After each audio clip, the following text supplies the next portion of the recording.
تمہارے لیے کرتے بنائے جو تم کو گرمی سے بچائیں، اور ایسے کرتے بھی جو تم کو اسلحہ جنگ کے ضرر سے محفوظ رکھیں۔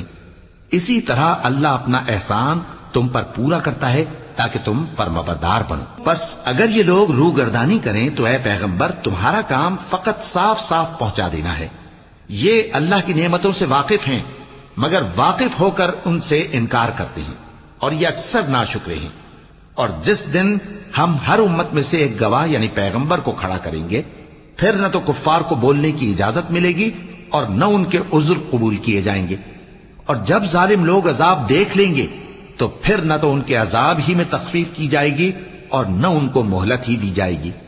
اور جب مشرک اپنے بنائے ہوئے شریکوں کو دیکھیں گے تو کہیں گے کہ پروردگار، یہ وہی ہمارے شریک ہیں جن کو ہم تیرے سوا پکارا کرتے تھے۔ تو وہ ان کے کلام کو مسترد کر دیں گے اور ان سے کہیں گے کہ تم جھوٹے